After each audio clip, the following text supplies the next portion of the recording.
Cricket দুনিয়ার আসলে এক বড় খবର।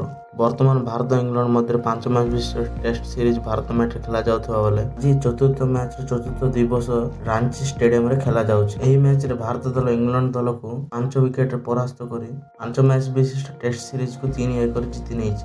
ସୂଚନା ଅନୁଯାୟୀ ଏହି ମ୍ୟାଚରେ ଇଂଲଣ୍ଡ ଦଳ ଭାରତ ଦଳକୁ ମ୍ୟାଚ୍ ଜିତିବା ପାଇଁ 92 ରନ୍ ଟାର୍ଗେଟ ଦେଇଥିବା ବେଳେ ଦ୍ୱିତୀୟ ଇନିଂସରେ ଭାରତ ଦଳ ବ୍ୟାଟିଂ କରିବାକୁ ମଇଦାନକୁ ଉଠିଥିଲା। ଏହି ମ୍ୟାଚରେ ଭାରତୀୟ ଦଳ ଅଧିନାୟକ ରୋହିତ ଶର୍ମା ମଇଦାନର ଚତୁଃପାର୍ଶ୍ୱ ଛକା ଚୌକାର ବର୍ଷା କରି 6ଟି ଚୌକା ଓ ଗୋଟେ ଛକା ମାରି 55 ରନ୍ ସଂଗ୍ରହ କରି ଆଉଟ୍ ହୋଇଥିବା ବେଳେ ଅନ୍ୟପଟରେ ଯଶସ୍ୱୀ ଜୟସ୍ୱାଲ ମଧ୍ୟ 37 ରନ୍ କରି ଆଉଟ୍ ହୋଇଥିଲେ। କିନ୍ତୁ ଏହାପରେ ଭାରତୀୟ ଦଳ ଲଗାତାର ୱିକେଟ୍ ପତନ ଘଟିଥିବା ବେଳେ ସୁମନ ଗିଲ୍ ଓ ଧ୍ରୁବ ଚମତ୍କାର ବ୍ୟାଟିଂ କରି ମ୍ୟାଚ୍ ଜିତିବାରେ ପ୍ରମୁଖ ଭୂମିକା ଗ୍ରହଣ କରିଥିଲେ। ଭାରତୀୟ ଦଳ ଇଂଲଣ୍ଡ ବିପକ୍ଷ ଚତୁର୍ଥ ମ୍ୟାଚ୍ ଏକ ବିଶାଳ ବିଜୟ ହାସଲ କରିଥିବା ବେଳେ 2025 ମସିହାରେ ହେଉଥିବା WTC ପହଞ୍ଚି ପଏଣ୍ଟସ୍ ଟେବୁଲରେ ଦ୍ୱିତୀୟ ସ୍ଥାନରେ ରହି କୁଲଦୀପ ଯାଦବ ମଧ୍ୟ 4ଟି ୱିକେଟ୍ ଅକ୍ତିଆର କରିଥିବା ଦୀପ ଜୁଏଲ ପ୍ରଥମ ଇନିଂସରେ 90 ରନ୍ ଅତିରିକ୍ତ ଇଂଲଣ୍ଡ